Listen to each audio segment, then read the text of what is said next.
The technological construction of reality. When I was a young computer scientist many years ago, computers were rare, mysterious machines. They lived in air-conditioned rooms, running programs first delivered on punch tape and then on holograph cards. They were very expensive. They were inaccessible. And perhaps most importantly, they seemed unimportant to most people. Very few imagined that one day these machines would become central to almost every aspect of human life. What is certain, nobody imagined that one day they would become the lens through which billions of people would experience reality itself. Yet, here we are. I have spent most of my life studying, teaching, and sometimes arguing about technology. For decades, I watched wave after wave of innovation arrive with grand promises.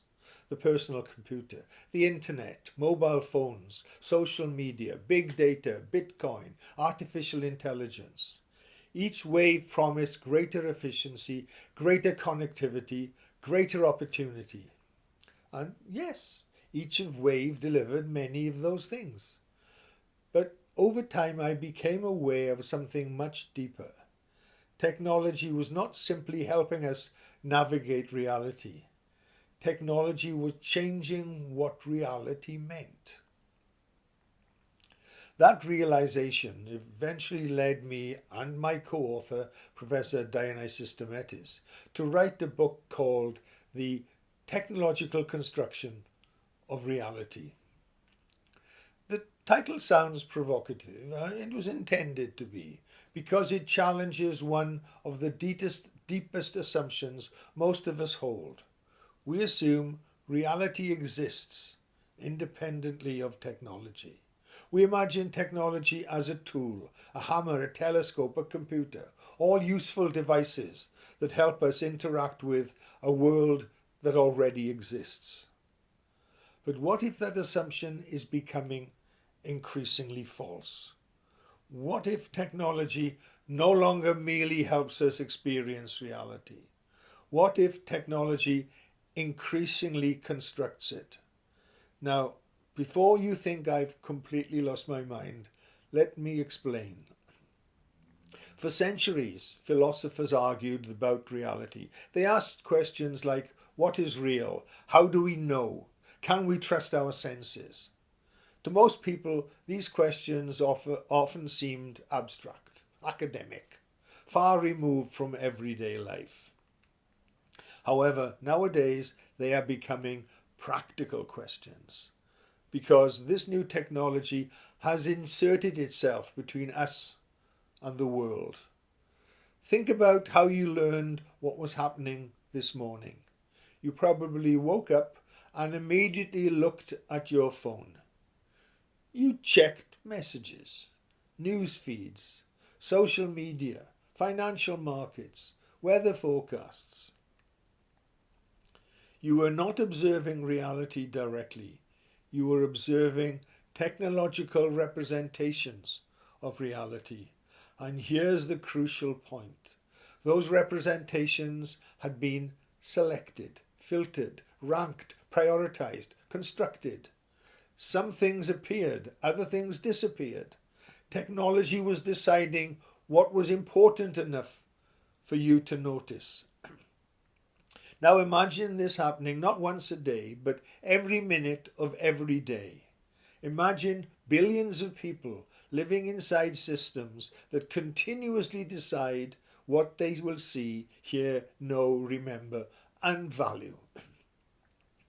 At that point, technology is doing far more than communicating reality. It is helping create reality. Now, I first began to appreciate this situation many years ago when I was teaching computing students. Back then, computers were still largely regarded as tools. Students learned programming, databases, networks, operating systems, etc. The focus was technical. But I came to realize that every technical system was also a social system.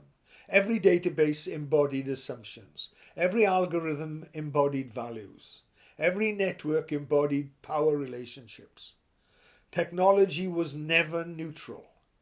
It was shaping behavior, shaping institutions, shaping society. At the time, this was not an especially popular view. Many engineers preferred to believe technology was objective, that machines simply did what they were told. But reality turned out to be far more complicated. Consider something as mundane as a clock. The clock appears to measure time. Yet when mechanical clocks became widespread, they transformed society. Factories became possible. Timetables became possible. Modern bureaucracy became possible. People stopped living according to natural rhythms and began living according to machine-generated schedules. The clock did not simply measure reality, it created a new reality. Or consider money. Today, most money exists only as digital records. Numbers stored in computers. Yet those numbers determine who can buy a house, start a company, retire comfortably, or survive economic hardship. And that was before the creation of cryptocurrencies. The economic world we inhabit is largely technological. The technology does not merely represent wealth, it constructs wealth. Now, let's move on to social media. When social media first appeared, it was celebrated as a communication tool. And of course, it is. But it is so much more than that.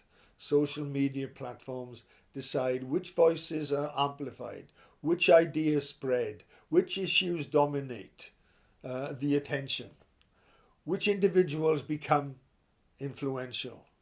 Two people can sit next to one another and inhabit completely different realities because different algorithms are feeding them different worlds.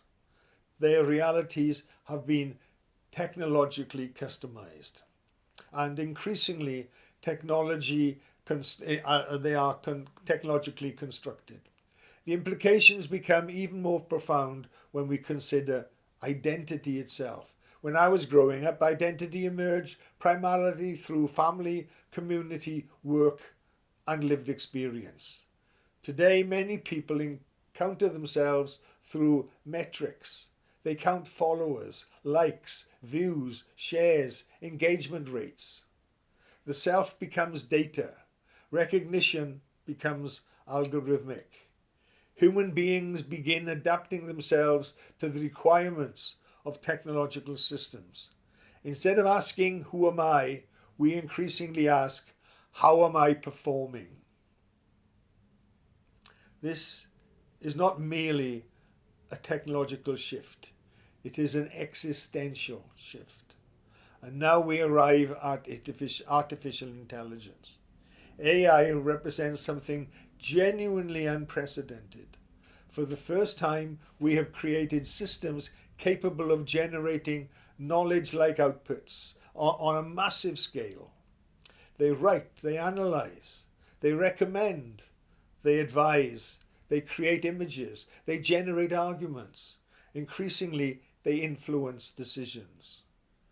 Many discussions about AI focus on whether machines will become intelligent at a level of human intelligence, possibly surpassing, even transcending it.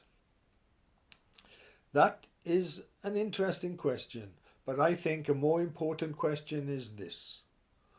What kind of reality will AI construct?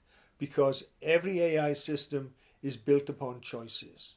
Choices about data, choices about objectives, choices about what matters, choices about what counts as truth.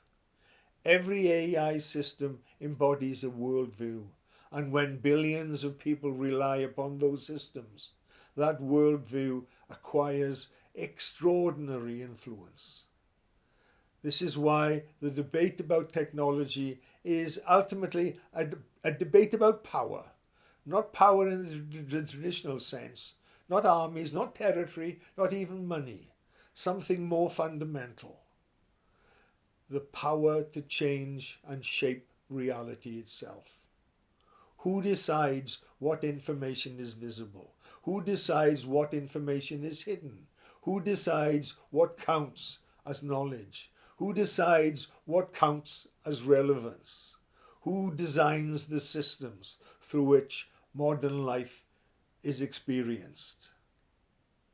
These questions are rapidly becoming the defining political and ethical questions of our age. Now, at this point, you might think I am being pessimistic. Actually, I'm not. I have spent a lifetime around computer technology. I have seen its failures, I have seen its dangers, but I have also seen its extraordinary achievements. Technology has expanded human capability beyond anything our ancestors could imagine. We can communicate globally in seconds, access vast libraries instantly, model complex systems, treat diseases, explore the cosmos. The problem is not technology. The problem is unconsciousness. The danger arises when reality is being constructed and nobody notices. When technological systems become invisible. When assumptions become hidden. When power becomes opaque. Now, the solution is awareness. We need citizens who understand that technologies are never merely tools. We need leaders who recognize that technological design is also social design. We need educators who teach not only how systems work, but what systems do. And above all, we need societies willing to ask difficult questions about the realities they are building. Because whether we like it or not, reality has become a design project. The question is no longer whether technology shapes our world. That debate is over. The question is whether we will consciously participate in the shaping, whether we will become architects of the technological reality or merely tenants living inside structures designed by others. Now, after spending more than half a century watching the digital revolution unfold, I have reached a very simple conclusion. The greatest challenge facing humanity is not artificial intelligence, it's not the internet, it's not social media, it's not even technology itself. The greatest challenge is understanding what technology has become. Technology is no longer simple machinery. It is no longer simply infrastructure. It is no longer simply a tool. It has become one of the principal forces through which human reality is being created. Once you understand that, everything changes. And perhaps the most important question we can ask is not what technologies should we build, but rather what realities do we wish to inhabit. Thank you.